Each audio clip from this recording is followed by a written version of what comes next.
સુંદરબાઈ જે છે એ આ મારા ખ્યાલથી 378 કે 380 એટલો સમય પહેલાની આ વાત છે. એટલે એના પતિના ગયા પછી ત્યારે એક રિવાજ હતો કે સતી થવાનો, પણ ગામ લોકોએ એને કીધું કે નહીં માં, તમારા છોકરાઓનું કોણ થાય, એટલે માતાજી ઘરની બહાર ન નીકળે, એનું જીવન નિર્વાહ કરે. આ સુંદરબાઈ એ જ્યારે એ સતરાવા ગામની અંદર રહેતા ત્યારે એની દીકરી સતબાઈ જ્યારે રમવા જાય ત્યારે સતબાઈને કંઈક બીજી છોકરીઓ વારે બાંધણું થઈ જાય, અને એ છોકરીઓ વારે બાંધણું થાય ત્યારે છતરાવા ગામનો બોઘરા નામનો મેર હોય છે, બોઘરો, એને છતરાવિયા મેર કહેવામાં આવે. આ બોઘરો આ સુંદરબાઈને ન કહેવાના વેણ કહે છે, જે કાનના કીડા ખરી જાય. માણસ કહે ને કે આ જીભ છે ને, એ જીભ માણસને ક્યાંયનો નથી રહેવા દેતી. એટલે એ એવી જીભડી વાપરે છે એની કે સુંદરબાઈ માં છે એને સત ચડે છે. એટલા દિવસ રહેવાનું, પણ હવે નથી રહેવાતું, એટલે એને સત ચડે. અને આ સત ચડે એટલે એ સતી થવા માટે એ ત્યાં થાપો મારે, લોહીના ફુવારા ઉડે, અને એ બોઘરાને કહી દે કે બોઘરા, તારી દીકરીએ દીવો નહીં રહેવા દઉં, હવે જા, આ માતાજીનો શ્રાપ છે. એટલે કારણ કે બોઘરા તે આજ મારી દીકરી સતબાઈને પાટું મારી. કારણ કે દીકરીને જ્યારે આડી કરે કે આલે આ તારી દીકરી, જેની યારે બાંધણું થયું હતું, ત્યારે આ બોઘરો એને પાટું મારે, એક ચારણની દીકરીને. એટલે કહે કે તારી દીકરીએ દીવો નહીં રહેવા દઉં. અને જેઠો મેર જે એનું ખેતર વાવતો આ સુંદરબાઈનું, એ જેઠો મેર આવીને લાંબો પડી જાય કે માતાજી ક્ષમા કરો, તો કે આપેલો શ્રાપ ક્યારેય પાછો નથી વળતો, અને શ્રાપ આપ્યા પછી ક્યારેય ચારણની દીકરી જીવતી નથી, એટલે મારે સતી થવું પડે. અને આ સુંદર જે છે સતી થવા માટે એ તૈયાર થાય છે. સવારે આ દીકરીને સતી થવાનું હોય છે, ત્યારે રાતે બખરલા ગામની અંદર રહેતા વૈદે ખૂટીને સપનું આવે છે કે મારા ભાઈ, સવારે હું સતી થાઉં છું, નારિયેળને ચૂંદડી લઈને મારો ભાઈ વહેલો આવજે. એટલે આ વૈદે ખૂટી છે ને ઝબકીને જાગી જાય કે આજ મારી બેનનું આવું સપનું, આજ મારી બેન છે એ સતી થાય છે ઓચિતાની અચાનક. એટલે વૈદે ખૂટી ત્યારે ને ત્યારે ત્યાંથી ભાગે.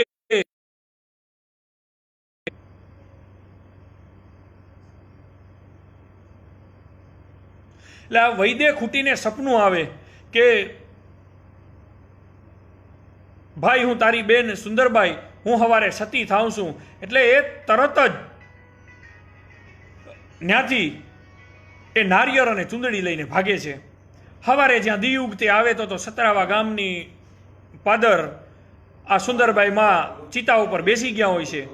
ચિતા ઉપર બેઠા ત્યાં તો વૈદે ખૂટી પહોંચી આવે છે, અને વૈદે ખૂટી બાજુમાં આવીને કહે કે બેન, આવું ઓચિતાનું સત?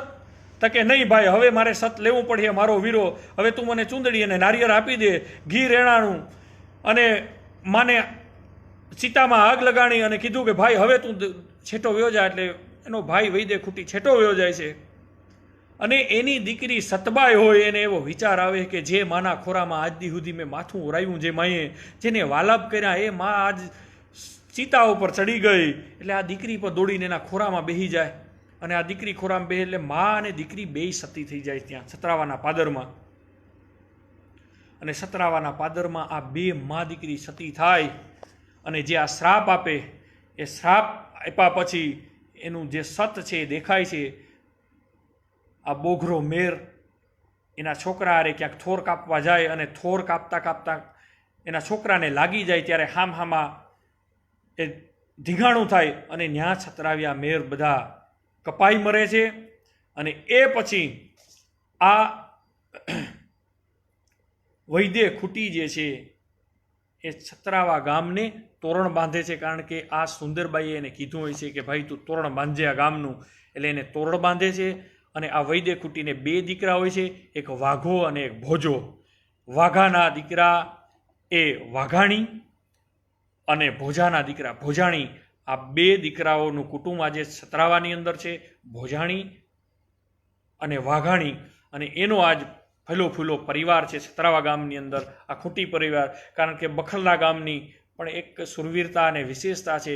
બખરલા ગામની અંદર પણ ઘણા બધા ખૂંટી મેર થઈ ગયા કે મેર સુપડાના એક ખૂંટી કે જ્યાં જેઠવા મેરે ઉપર મોર અને પક્ષીઓ માટે જેની ખૂબ સેવા માટે એક કુંડી બંધાવેલી, અને આ ભગતને ખીમા ખૂંટી કહેવામાં આવે. નથુ ભગત ખૂંટી થઈ ગયા. એના પછી હરિદાસ ખૂંટી, જેને હરિભાઈ ખૂંટી કહેવામાં આવે. જીવા ભગત, જેને તિલાત ઉઘરાવવાની મંજૂરી મળેલી હતી જીવા ભગતને, અને એને પ્રાગાજી બાપા પણ કહેવામાં આવે એનું ઉપનામ, બરાબર. પછી નાથા ભગત કે જે આજ જાગતી જ્યોત સમાન છે, અને એના પિતા મારા ખ્યાલથી ભીમા ભગત છે. અને માંડણ ભગત માંડણા હતા. તો આ રીતે ખૂંટી પરિવારો જે રાજશાખા અને એની શાખાઓ પણ કારાવદરા છે, બોખીરિયા છે, જોગ છે, સુંડાવદરા છે, ગુરાણિયા છે, શેલોદ છે, પછી સેલાર છે, જેઠવા છે, મોડેદરા છે, સૂર્યા છે, પછી પરિયા છે. તો આ બધી એની ભાયાતની શાખાઓ છે. તો આજ આપણે સતરાવા ધરતીની પવિત્રતા, બખરલા ગામની પવિત્રતા, ખૂંટી મેરની પવિત્રતા, કારણ કે એ રાજશાખાઓમાંથી એ ખૂંટી પાંખી પડેલી, અને આ એક રજપૂતો સુરવીરતાઓ, અને એની સુરવીરતાઓ મેં જે નામ લીધા, હજી પણ ઘણા ખૂંટી થઈ ગયા છે. હજી પણ ઘણા એવા છે કે જે મને કદાચ ખ્યાલ પણ નથી, અને હું નામ નથી લઈ શક્યો એવા બધાય. તો આજે આપણે વાછરા દાદા સતરાવાના વસરાજને સતત નમન કરીએ, અને બખરલા ગામના માં ચામુંડામાં અને ત્યાંના ખૂંટી પરિવારને પણ આપણે સતત નમન કરીએ. આપણે સારા સંતો, સારા ભક્તો અને સારા સુરવીરોને કાયમી માટે યાદ કરવા જોઈએ, અને આપણે એનામાંથી જીવનની કંઈ પ્રેરણા લેવી જોઈએ. જય વસરાજ, જય મા શક્તિ.